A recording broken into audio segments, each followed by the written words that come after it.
title of this writing is What's at Stake? The grasshopper was gushing on this topic one day. He had a couple of things to communicate. One, to play your best, something has to be at stake. Two, for a game to be interesting, something has to be at stake. It reminded me of a story. Many years ago, my friend Chris and I were on a supply run to Office Max. There was a basketball in the backseat of my car. I spotted an empty Office Max shopping cart next to the light pole in the parking lot and suggested we play a game of carriage ball. It was a lot like basketball, only the basket was bigger. I made up the game on the spot, and we went right into competitive mode to see who would be crowned carriage ball champion. I don't really remember who won. I only remember the fun we had. Two goofy guys all over each other in the Office Max parking lot playing a game that had something at stake, our aliveness. When there's nothing at stake, no risk, our performances can be lackluster and devoid of life. The pervasive penchant to not risk results in a flatline existence. It's the middle ground of mundane. There are few highs and few lows, just a steady-as-she-goes banality that has us die a slow, painful death that we call life. Our willingness to risk is the catalyst to activate our aliveness. It's only at the edge that we learn something new. When we refuse to leave the cocoon of our comfort zone, we stagnate and wither.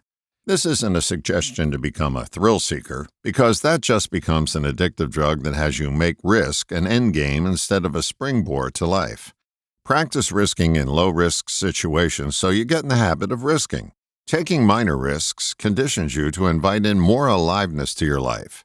When you get the hang of it, you can proportionately move to the next level. Risking has to become synonymous with trust. You have to trust that there's a part of you that knows how to manage risks so that you get the proper return on investment. That doesn't mean you win all the time. That would be as unexciting as playing in a fixed sporting event. Reminds me of another story. My childhood buddy Jerry had a pinball machine in his basement. All of our friends in the neighborhood would play against each other to see who could compile the highest score. The bragging rights were at stake. We had fun whether we won or lost. Adrenaline was pumping in either case. Then we got the bright idea to go into the machine and disable the tilt function. In case you don't know, there's a mechanism within pinball machines that automatically ends your game if you shake the machine too much. It was one of the risk factors you had to consider while playing. When the tilt function was no longer a risk, we could lift the machine up, turn it on its side, and execute many other maneuvers that kept the ball in play. It was no longer a challenge and no longer fun. We quickly found out as young boys that when you remove the risk, you remove aliveness. If you have nothing at stake, you can't win. When you have something at stake, you experience aliveness whether you win or lose. When you refuse to risk, you allow your succulent grapes to die on the vine. There's a popular expression I'd like to amend. Please change no risk, no reward to no risk, no life.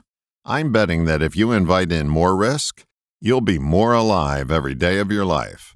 All the best, John.